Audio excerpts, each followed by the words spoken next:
mpaka leo tumefika mahali awe mwanachuoni ni mkubwa kiasi gani, kutatokea vibarobaro vidogo vidogo vitamtukana yule mwanachuoni. Awe ni mwanachuoni mwenye ilmu kiasi gani, kutatokea vijana vidogo vidogo vitamtukana yule mwanachuoni. Ndio maana na sisi tukaamua tutakula na nyinyi sinia moja. Hatuwezi kunyamaza hapa ilipofikia kwa kutudharaulia wanazuoni wetu.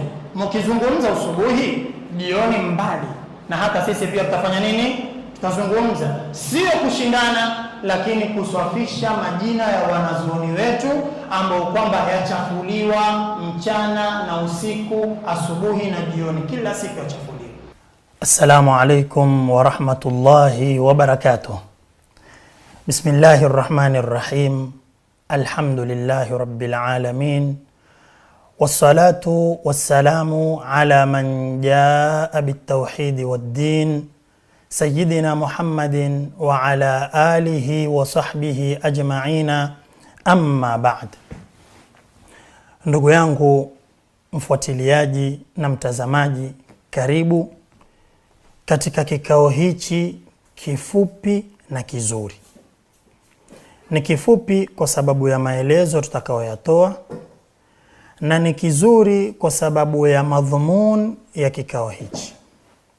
Kikao hichi chahusiana na moja katika masala yetu ya dini, ya kujaribu kuweka mambo sawa yaliyochafuliwa. Kuna watu ambao ni khulqa yao, ni maumbile yao, ni tabia yao, ni ada yao kuchafua mahali ambapo palikuwa paswafi.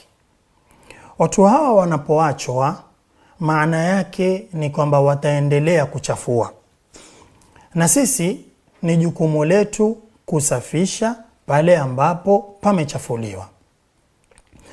Na ambaye tunaye leo katika meza yetu tunataka tumweke sawa ni bwana mmoja maarufu kwa maneno, ni maarufu kwa kejeli, maarufu kwa dharau, kwa kujisikia, ambaye jina lake ni Sheikh Abdallah Humaidi. Huyu bwana amewahi kutukana wanazuoni wengi, amewahi kuwazungumzisha kwa lugha za kejeli wanazuoni tofauti. Na hili halishtui wala halishangazi kutoka kwake, kwa sababu ndiyo mfumo ambao kwamba wao na kundi lao waufuata. Lakini kabla nielezee zaidi ya hapo, pengine wewe mtazamaji utakuwa wajiuliza, Ustadh Muhsin, mbona ukajibu wewe? Mbona sitokeze mtu mwingine akajibu? Naam, wenye kujibu wako wengi alhamdulillah, lakini mimi najibu kwa sababu nina haki katika hili la kujibu kwa pande mbili. Haki ya kwanza ni kwa sababu huyu bwana alishawahi kuzungumza maneno, yakawa maneno yale ameyaelekeza kwangu 100%. Nenda katika mtandao wao, utapata kuna klipu imepewa jina yaitwa Nyundo kwa Bute, kama sijakosea, Nyundo kwa Bute hivi, nafikiri kitu kama hivyo.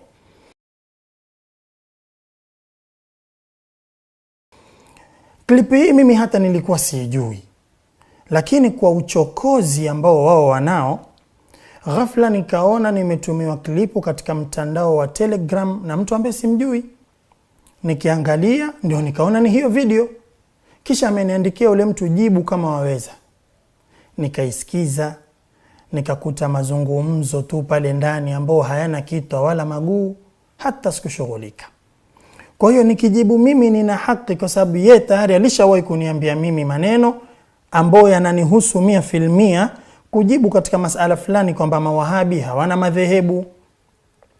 Haki ya pili ni kwa sababu ninayetaka kumtetea leo ni mmoja katika watu wakubwa, watu wa nyumba ya Mtumi, watu wasomi wenye heshima na vyeo vyao na daraja zao. Watu hao ndio sababu ya wazee wetu kupata ilmu, ndio sababu ya sisi kupata ilmu. Wanapodharauliwa wao wakabwagwa chini na kutupwa, maana yake ni sisi tumedharauliwa. Kwa hiyo mimi nina haki zaidi ya kumjibu katika hili na hata katika mengine.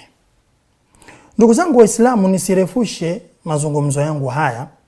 Huyu bwana asli mpaka ikawa kila shekhe atamtia mdomoni, kila shekhe lazima atamkosoa. Asli ni ile manhaji ambao kwamba yeye waifuata, na manhaji hii ni manhaji ya Sheikh Rabi' ibn Hadi al-Madkhali. Sheikh Rabi' ambaye amekufa hivi majuzi, kama sikosei amekufa Julai mwaka hunu 2025, amekufa hivi majuzi. Sheikh Rabi' ndiye kielelezo chao katika manhaj ambao wao waifuata, na ndio maana hata wale mawahabi wenyewe washangaa hawa watu. Manake katika uwahabi hawa wako kitu chengine tofauti, si kama wale mawahabi ambao walikuwa, hawa wako tofauti kabisa.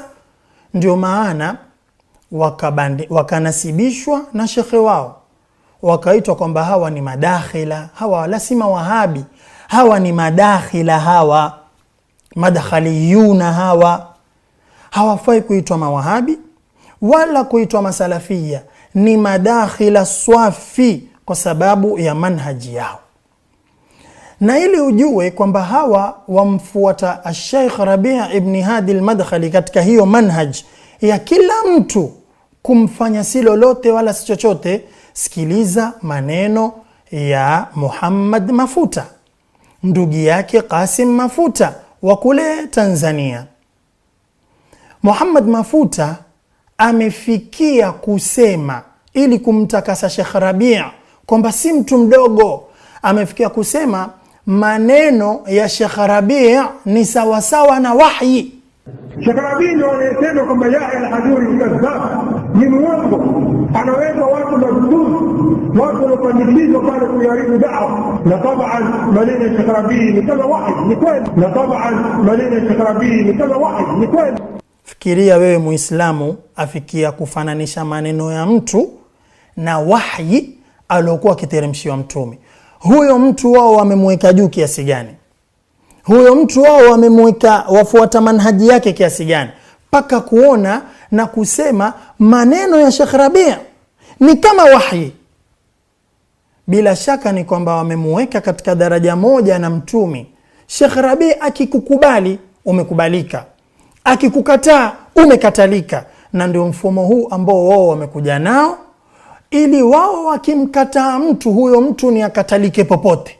Wakimkubali ndo huyo mtu itakuwa amekubalika. Hawa watu ni watu wabaya sana. Baadhi ya mashekhe wameona hawa kuwaita madakhila haitoshi, bali munasaba zaidi ni waitwe ghulatu tajrihi wa tabdi'. Miongoni mwa walosema haya ni Sheikh Musa ad-Dakhliya. يقول الأخ الكريم: من هم المداخلة وما منهجهم حتى نتحرز منهم؟ وهكذا جاء في السؤال وصفهم بالمداخلة.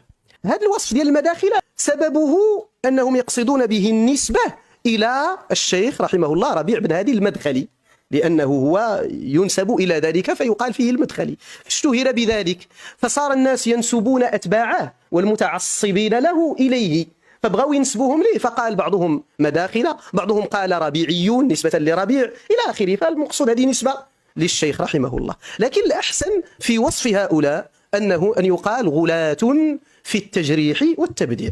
ايش معنى غلاة في التجريح والتبديع؟ أي قوم عندهم غلو في التجريح والتبديع اتباعا وتقليدا للشيخ ربيع الذي عنده غلو في ذلك. وقد ذكر كثير من علمائنا هذا، أن الشيخ عنده غلو واندفاع وحماس زائد في هذا الباب، وصفه بذلك الشيخ بكر أبو زيد وكثير من أهل العلم، والأمر في ذلك معروف.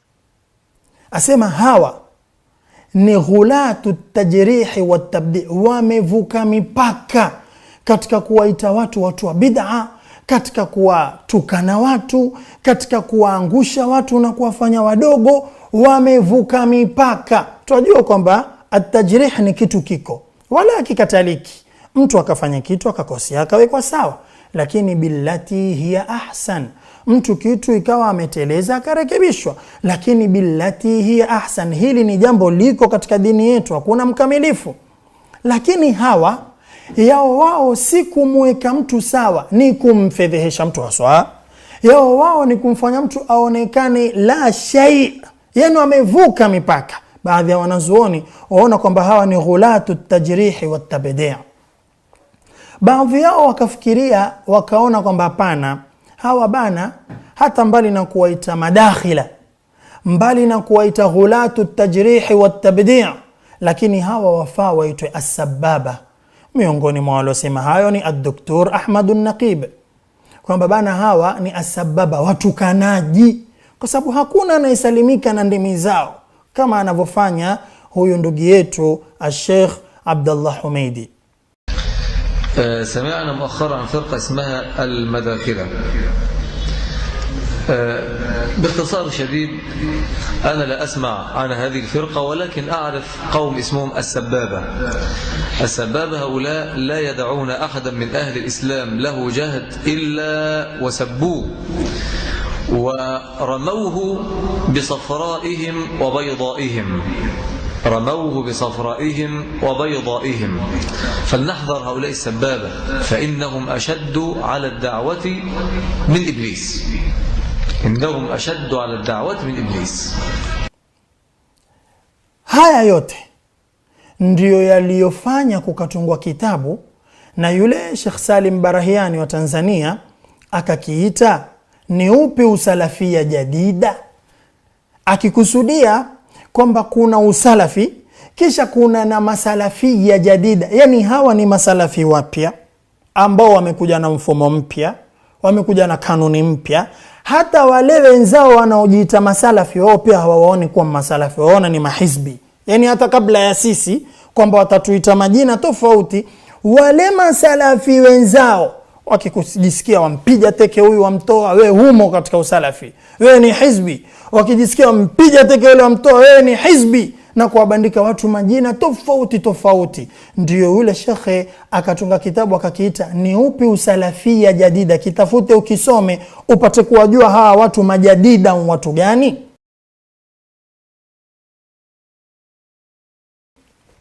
Sasa huyu Sheikh Abdullah Humaidi amekuwa na manhaji hiyo, na ndio mfumo anaokwenda nao, mpaka ukisikiza baadhi ya clip zake ambazo yawasema mashekhe wenzake waliofanya kazi ya kusomesha na kuwafunza watu dini ya Mungu, hata utasikia huzuni.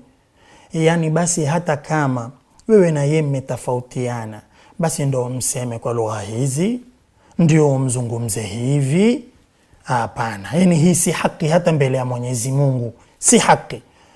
Na wewe ukitaka kuelewa haya, soma hichi kitabu ni upi usalafia jadida, utapata kuwajua hawa hawaitwi mawahabi, hawa ni majadida, hawa ni madakhila, hawa ni ghulatu tajrihi wa tabdi'. Wamevuka mipaka katika kuangusha watu wengine, hawa ni watukanaji. Haya si maneno yangu, ni maneno ya wanazuoni kulingana na vile walivyokitizama kikundi hichi. Sasa bwana huyu katika kuonesha kwamba yeye pia huu ni mfumo wake, kuna clip aliyokuitoa miaka kadhaa iliyopita alipokuwa yeye yuwapinga mambo ya anashid. Katika jumla ya kuzipinga ili ionekane kwamba anashid ni kitu kibovu, akazungumza mpaka akafikia kusema mtu anayeimba club saa 8 za usiku na wanawake wamemzunguka wacheza uchi, huyu ana afadhali kumliko mtu anaimba anashid. Hebu angalia hii ghuluwi, angalia huku kuvuka mipaka. Anaimba kwenye klabu usiku ni mbora kuliko anaimba anashid. Usishtuke. Anaimba kwenye klabu usiku na kuna wanawake pengine uchi wacheza na nini, yule ana afadhali kuliko anaimba anashid. Hiyo kadi hata si kadi, sahadi tu. Hiyo kadi hata si kadi, sahadi tu. hata kama hukubaliani na anashid ndio utumie lugha hiyo. Salala, hapana. Hata kama wewe anashid si jambo lako, lakini kuna ile namna ya kuzungumza, kuna ile namna ya kueleza ikaeleweka bana, huyu hakubaliani nazo, kwisha, muhimu ni risala ifike. Lakini sasa ile lugha inayotumika, sijui mtu anaimba klabu saa 8 za usiku, wanawake wamemzunguka, tena wacheza uchi, huyo ana afadhali kumliko mtu anaimba nashid. Hata mtoto mdogo maneno haya atasema huyu amevuka mipaka, amepita mipaka. Ndio ujue hichi kikundi kilipoitwa kikundi cha watukanaji, kikaitwa kikundi cha wamevuka mipaka katika kuwafanya watu wadogo, wakaitwa madakhila, wakaitwa majadida. Hawa ni kundi jipya kabisa. Ilikuwa ni ukweli. Sasa mmoja ya kuyathibitisha hayo pia aliwahi kumtaja Al-Habib Umar bin Muhammad bin Salim bin hafidhahullah, mwanachuoni wa ulimwengu. Akasema eti hajui kutawadha, ati ameiangalia video yake amekuta makosa chungu nzima ya kutawadha. Hata kama hukubali kumkubali Habib Umar, basi ndio ati ufike kusema hajui kutawadha. Salala. Lakini haya yote ni picha nakupa kwamba walipoitwa haya majina ni kweli. Na ndio juzi akafikia kumrekebisha mwanachuoni wetu, shekhe wetu, kipenzi chetu, kiongozi wetu, Al-Habib Ibn Sumait, mtoto wa As-Sayyid Abdurrahman Khitami, mtoto wa As-Sayyid Ahmad al-Badawi, mtoto wa Al-Habib Saleh Ibn Alawi Jamal al-Layl, paka kwa bwana Mtume Muhammad sallallahu alayhi wasallam. Kwa sababu tu Al-Habib Ibn Sumait aliwagusa hawa madakhila, hawa madkhaliyun, aliwataja katika kilima chake. Huyu bwana akaona, na mimi ili huyu nimwangushe, nimfanye si chochote, wacha nimzungumzie lugha za dharau, kisha huku akidai eti ni nasaha yuampa. Akafikia kumwambia hajui kusoma Qur'ani, hajui kusoma qaidatun Baghdadiyya. Akataja kabisa alif b, yani hajui kusoma alif b. Nampa nasaha kama mdogo wake, wallahi sifanyi haya maneno, sizungumzi kwa kejeli. Nampa nasaha atafute msikiti wa salafiyun, aanze kusoma qaida alif ba, afundishwe kuunganisha herufi, alafu afundishwe kusoma Qur'ani tilawa. Hajui kusoma Qur'ani huyu, mmemsikia? Hajui hata kusoma Qur'ani. Yani utajuaje? Katika namna anavyosoma kile kitabu yofundisha kule, zile aya anavyozisoma, anavyozikoroga. Huyu hajui kusoma Qur'an. Na kama hamuamini, mimi nawapa challenge watu wa maulidi. Si kila maulidi huyo aitwa zungumza kisha tuchafua. Mimi nawapa challenge, mpeni suratul Maida, nasema kwa sababu mmeisikia akisoma zile aya kizivuruga. Mwambieni asome safha kuanzia peji ile nusu ya kwanza ile na safha ya pili, mpeni aisome mbele za watu kwenye maulidi huyo. Wallahi na wa challenge, mpeni huyo kama ataisoma sawa sawa. Mpeni, mwambie chukua hii msahafu, tena angalie bwana, si kwa hifadhi, msije mkamtoa jasho kile, kwa kuangalia. Mpeni msahafu mkubwa na miwani, mpeni. Mimi na wa challenge makhurafi, huyu bin Sumait huyu, mpeni Qur'ani asome mbele yenu kama hatokosea. Hebu angalia wewe mwenyewe, utajua huyu mtu amevuka mipaka. Hata kama hukubaliani naye, hata kama alichokisema wewe wakikataa, ndio umwambie kwa lugha hizi. Basi hata kama haumheshimu yeye, heshimu umri wake, hiyo tu yatosha. Lakini eti hajui qaidatun Baghdadiyya. Nasaha ni gani wampa shekhe? Atafute madrasa za kisalafi. Eti akaanza kusomeshwa Qur'ani.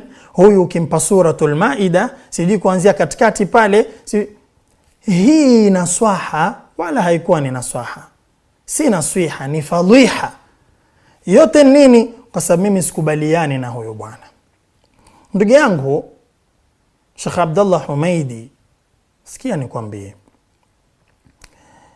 mfumo ambao waufuata, ikiwa mwenyewe umeuona ni mfumo uliokutosheleza, ni sawa.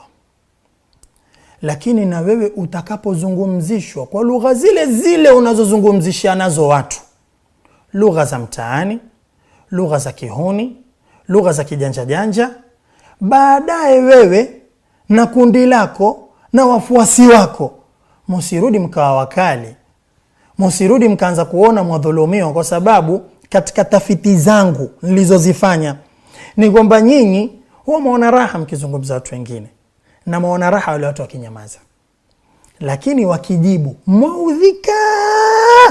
maudhika kwa maneno na maudhika kwa vitendo.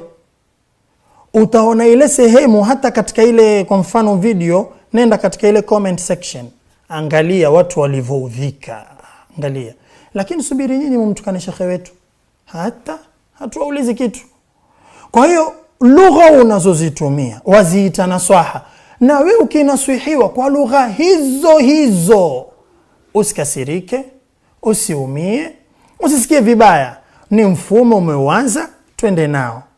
Hivyo unavyokuja ndivyo utakavyopokewa. Kwa hiyo usiudhike wala usikasirike. Na wala sisi si wale watu wa kuzungumza na kunyamaza. Ukisema tutasema, ukituambia tutakwambia, na utakavyotuzungumzisha ndivyo tutakavyokuzungumzisha. Ukizungumza lugha za adabu hutushindi kwa adabu, ukizungumza lugha za heshima hutushindi kwa heshima. Lakini ukizungumza lugha za kwamba sijui nini, sijui, ndugu yangu, utaregesha change, na kuhakikishia utaregesha change. Kwa hiyo nasaha ulizozitoa ilikuwa ni urongo tu mtupu, hakuna nasaha. Lau kama kweli ulikuwa atakutoa nasaha, si ungelizitoa nasaha hizo kwa Muhammad Mafuta, ndugu yake Kasim Mafuta, kipenzi chako Muhammad Mafuta? Mpaka mashekhe wenziwe wasema kwamba haijui Qur'ani, si mimi. Mashekhe wenziwe wasema huyu hajui Qur'ani. hali ndio inasema kwamba alladhina tabu wa bayyanu, hakika wale ambao wameamini wanarudia kisha wakabainisha. Allahu musta'an. Hii jai murakkab. Sasa Qur'an kitabullah alladhi la ya'tihi al-batil min bayni yadayhi wala min khalfihi. Wakisema inna alladhina tabu wa bayyanu, iko wapi? Au ni simu iko mdomoni inasoma? So wewe kama huyu bwana kusoma Qur'ani hajui, kama huyu bwana kusoma Qur'ani hajui, kama huyu bwana kusoma Qur'ani hajui. Uliwahi kumkosoa Muhammad Mafuta? Ama hujasikia clip zake za makosa katika Qur'an? Lakini la, huyu mwenzangu nikimkosoa itaonekana twapigana sisi kwa sisi, hata akazikanyaga huyo mimi nitamwacha. Ngoja ulimi wa mtu mwingine uteleze, sasa hapo ndio mimi nitaanguka naye. Haiwi hivyo ndugu yangu, haiwi hivyo kabisa. Kwa hiyo hujatoa naswaha, na miongoni mwa kuthibitisha hujatoa naswaha, mbona hukutoa klipu ya kumrekebisha kipenzi chako Abu Umair wa Zanzibar? Abu Umair ni jadida kama wewe, Muhammad Mafuta ni jadida kama wewe, nyote ni majadida, nyote madakhila. Abu Umair aisoma Qur'ani akosea makosa ya ajabu ajabu. Ndani ya aya 14 makosa 15 na zaidi. فلما جاءهم الحق قالوا هذا سحر مبين فلما جاءهم الحق قالوا هذا سحر مبين فلما جاءهم الحق قالوا هذا سحر مبين. Ilipowajia wao haki watu wa Firaun wakasema la, huu ni uchawi uliokuwa wazi kabisa. فلما ألقوا زاموا والبوتوبا قال ما جئتهم به السحر قال ما جئتهم به السحر قال ما جئتهم به السحر. haya mlokuja nayo ni uchawi. Musa anawaambia inna Allah sayubtilu, Allah tabatilisha amali yenu. Inna Allah la yuslihu almufsidin, inna Allah la yuslihu amala almufsidin, Allah tengezi matendo yenye kufanya ufisadi. Falamma alqaw zama walipotupa qala ma jituhum bihi as-sihr qala ma jituhum bihi as-sihr qala ma jituhum bihi as-sihr. wama amana limusa illa dhurriyatun min qaumihi, hawakuamini katika watu wa Musa isipokuwa kikundi kichache katika watu wake. Kwa nini?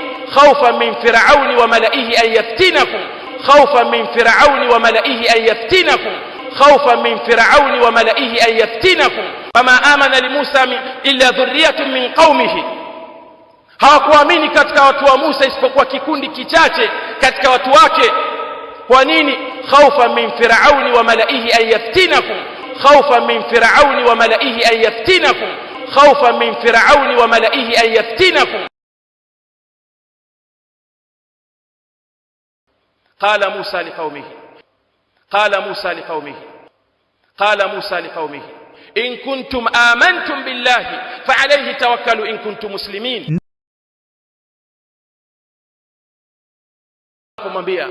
موسى ثم أوحينا إلى موسى ثم أوحينا إلى موسى ثم أوحينا إلى موسى وأخيه أن تبوأ لقومكما بمصر بيوتا واجعلوا بيوتكم قبلة وأقيموا الصلاة وبشر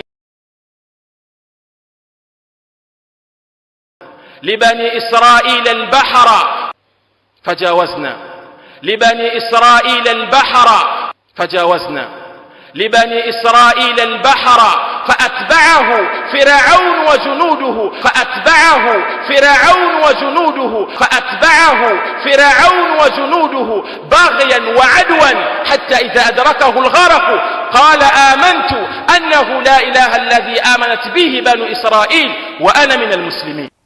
Umewahi kutoa clip ya kumwambia, lakini yule ni mwenzangu Abu Umair wenye kumsema wasema kwamba pale mjini Zanzibar ndio wewe huko, yani wewe vile ulivyo huko ndo Abu Umair alivyo Zanzibari. Usiulize namna anavyotoa masalafi katika sunna. Huyu si salafi, yani kukata. Huyu si katika masalafi, hizbi. Usimsalimie, msisikize radio sijui Imani, msisikize sijui station gani. Yani yeye ndo yule kusema wa huko. Madkhali mmoja msafi sana. Umewahi kumrekebisha? Kwa sababu huu ni mwenzangu. Kwa bana, sisi tutakwambia tuachie wenyewe mashekhe wetu. Hawa ndio walotufanya sisi leo ni mashekhe. Hawa kina bin Sumait na aila yao na wanaofungamana na wao ndio ambao sisi leo tuaijua Qur'ani kupitia ndimi zao, ambao wewe wadai eti hawajui kusoma alif be. Lakini nikwambie jambo la mwisho. Mtume sallallahu alayhi wasallama ametuambia anzilu nasa manazilahum, wawekeni watu katika daraja zao, wawekeni watu katika vyeo vyao. Kwa sisi Al-Habib ibn Sumait ni katika watu wakubwa ambao akiguswa yeye na mfano wake yeye hatutoweza kunyamaza. Ni lazima tutasema, kwa sababu wakianguka mashekhe zetu sasa sisi tuna maana gani tena? Al-Habib ibn Sumait miongoni mwa vyeo vyake ambavyo wewe watakaniwa ala al-aqalli umheshimu kwa cheo hicho ni ile kwamba serikali ya Oman, serikali ambayo imemuona huyu mtu ni miongoni mwa wasomi ambao wafaa wapatiwe position kubwa katika nchi hii ya Oman. Mtu ambaye kwamba asomesha university ya Oman, mtu ambaye kwamba ana darasa za nyumbani kwake za hudhuriwa na wasomi, mbali na kwamba yosomesha university tofauti tofauti, haina haja kuzitaja majina hapa. Ikutoshe tu kwa vyeo hivi, huyu mtu nitumie hadithi ya Mtume sallallahu alayhi wasallam aliyotuambia anzilu nasa manazilahum. Ikiwa mtu si Muislamu na kule kwao ana cheo, watakaniwa umweke vizuri wewe pia, na si Muislamu mwenzako, lakini umuheshimu kwa kile cheo cha kule kwao. Hivyo ndivyo Mtume alivyofanya mpaka kwa Adi ibn Hatim at-Ta'i kule kwao. Kwa kuwa huyu mtu ni mtu mkubwa, basi hata huku tumtukuzeni, huenda ikawa ni sababu ya kuwapata watu kule. Mtume hakutufundisha manhaji hiyo ya kuvijua vyeo vya watu lakini kisha kuwafanya watu wale si kitu chochote. Kwa nasaha yangu ya mwisho ni hii, ifuate hadithi ya Mtume sallallahu alaihi wasallam. Ama kina sisi, mimi na mfano wangu mimi, zungumza unachotaka. Zungumza lugha zozote unazozitaka. Usitutoe katika Uislamu tu, kwa sababu alhamdulillah tumekiri kwamba Mwenyezi Mungu ni mmoja na Muhammad ni mtume wake. Usitutoe katika Uislamu, tubakishe tu angalau. Lakini lugha zingine zungumza, ila viongozi wetu tuwatie wenyewe. Inshallah taala hapa nitakifunga kikao changu kwa leo, ingawaja walil hadithi baqiya, bado kuna mingi ya kuyazungumza, lakini nisimchoshe msikilizaji wetu. Mpaka hapa nitakoma. Wassalamu alaikum wa rahmatullahi wa barakatuh.